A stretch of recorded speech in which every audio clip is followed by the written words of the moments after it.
咧，咁我教會有個姊妹咧係 O 字腳嘅，咁因為咧我阿爸咧係 O 字腳咧要換教，係兩個教都要換。咁跟住咧就係見到阿月好，即係一個姊妹咧，咁咧佢係 O 字腳啦，咁我喺佢印象中你應該好快要換教，好似我爸。咁但係咧舊年嘅年頭咧。我帶我爸上去做嗰個婚姻祝福棚嘅時候咧，諗住俾佢哋有啲活動啦。跟住佢到姊妹，點解你隻腳直咗啊？咁跟住咧，佢話係啊，因為我跟住阿蔡牧師做咗呢一個嘅婚姻祝福棚，所以咧醫生都話好神奇啊，唔使做手術啊。咁咧佢話醫生都問佢你點樣搞㗎？咁咧所以咧呢件事咧係第一樣嘢令到我覺得，咦，原來佢可以唔使換教都得嘅喎。咁但係咧，我又知道咧，其實咧佢只係做50下。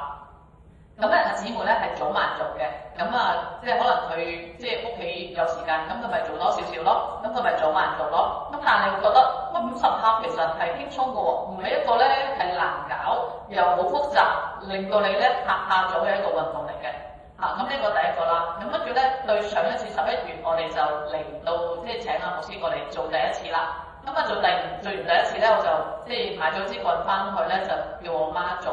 咁我媽咧其實咧係因為勞損啦，我媽都好大年紀啦，80幾。咁跟住之後咧，佢勞損咧，其實佢好容易跌㗎。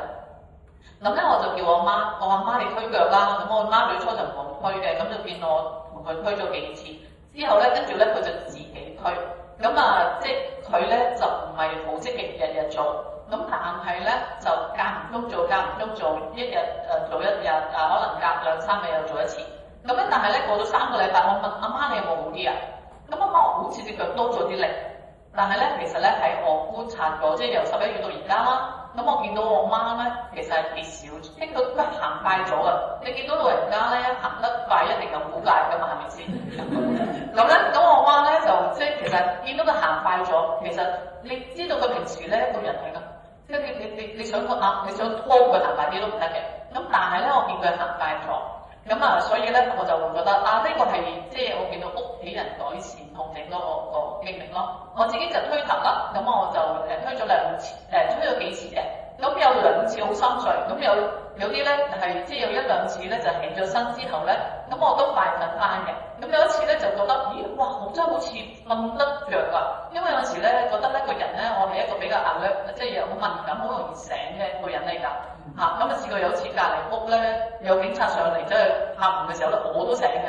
咁但係咧，我見到嗰一次咧，咦，我係真係瞓到朝頭早咧，我覺得我人係好，即係真係覺得有種咩叫睡得足夠嗰種嘅感覺咯，嗰種嘅經歷咯，係啦。所以多謝阿牧師呢個嘅運動嚇。